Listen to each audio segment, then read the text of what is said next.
In the heart of the great land of Ojinma, the sun gleamed brightly over a kingdom where peace and prosperity flourished.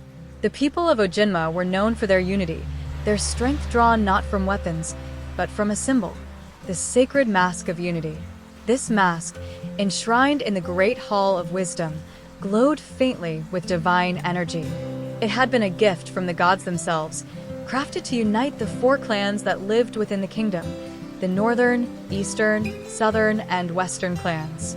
Through it, the people found balance, shared resources, and worked together, ensuring prosperity for all.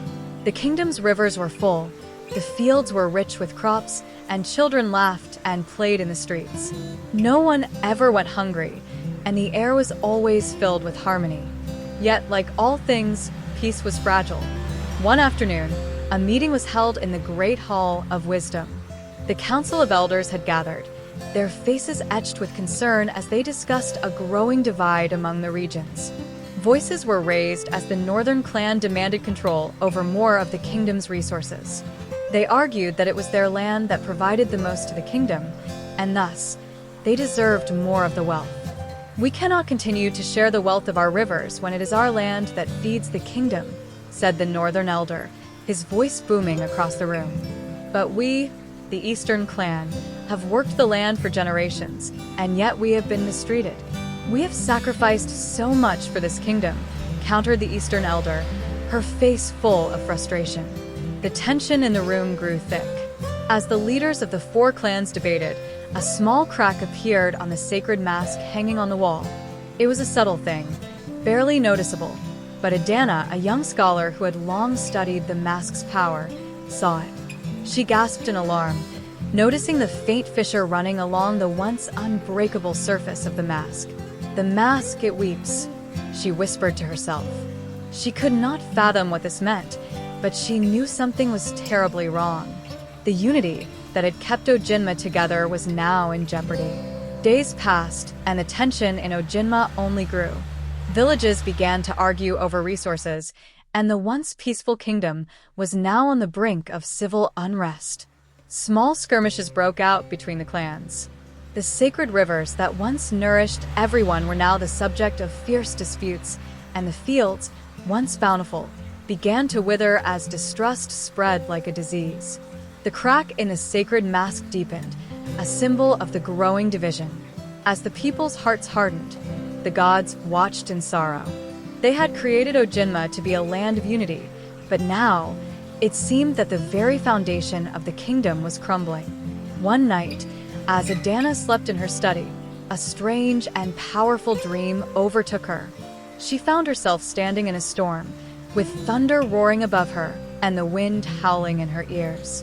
A voice, deep and ancient, echoed through the storm. "Adama," the voice called, "the mask of unity is broken, and the land suffers. You must find its shards, scattered across the kingdom. Only through unity will Ojinma be saved." Adana's heart raced as she tried to comprehend the meaning of the words. "But I am only a scholar," she protested. "How can I restore the mask alone?"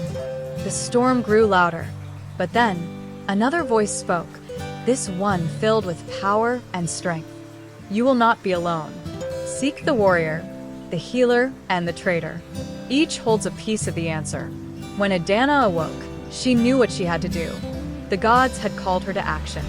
She was no longer just a scholar. She was the bearer of hope. She needed to find the other three chosen ones, the ones who could help restore the sacred mask and bring Ojinma back from the brink of destruction. The morning light filtered through the windows as Adama prepared for her journey. She packed only what she could carry, her books, her notes, and a small satchel of food. She knew her first task was to find Ojinma, the warrior who would aid her in the quest. Her journey took her through the dense forests of Ojinma, where the trees whispered with the wind. She followed the path that led to the southern border, where Ojinma's village was located. As she approached, the sounds of clashing metal reached her ears. Ojinma was fighting. When Adama arrived, she saw him, a tall man with a broad chest and fierce eyes, battling a group of raiders who had dared to threaten his people. He swung his sword with precision, each movement a calculated strike. Adama watched in awe as he swiftly dispatched the attackers, his strength unmatched. When the last raider fell, Ojinma turned to see Adama standing nearby. He wiped the sweat from his brow and strode over to her. "I fight for my people," Ojinma said gruffly. "Why should I care about a broken mask?" Adama looked him in the eye, her voice steady despite the urgency she felt. "Because the mask is not just a symbol. It is the soul of Ojinma.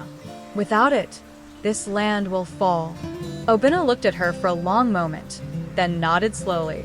"If what you say is true, then I will fight for the mask. Together, we will restore Ojinma." With Ojinma by her side, Adana's next stop was the east, where Amara, the healer, was tending to the sick and the starving. She found Amara in a small refugee camp, surrounded by children in tattered clothes.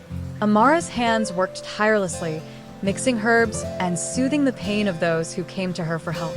Adama approached her cautiously. "Amara, the gods have called us," she said. "We need your help to restore the sacred mask." Amara paused for a moment, looking up at Adama. She was weary, her face lined with exhaustion. "How can I leave these children? They need me now more than ever." Adama placed a hand on Amara's shoulder. "Without the mask, their suffering will only grow. Help me so we can help them all." Amara hesitated for a long moment before nodding. "Very well, but I will not abandon them for long." Finally, Adama made her way to the bustling market in the west, where she found Ikin, the trader. He was a man of logic and reason, more concerned with profit than with spiritual matters. He was surrounded by merchants and customers, haggling for the best deals. Adama approached him, knowing that convincing him would be difficult. "Ikin, the gods have spoken. The sacred mask must be restored to save Ojinma." Ikin raised an eyebrow, a smirk playing on his lips. "The gods, you say? I deal in facts, not legends.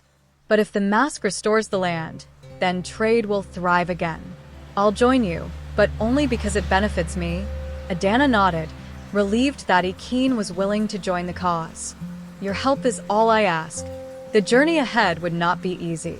With their band now complete, Adama, Ojinma, Amara, and Ikin, together they set out towards the northern part of Ojinma, where the first shard of the sacred mask was said to be hidden.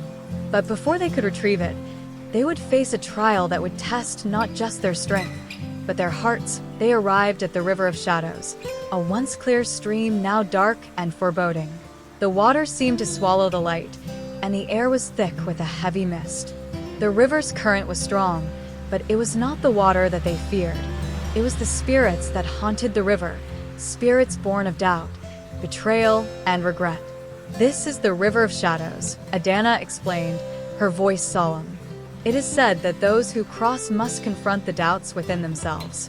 It is the test of trust.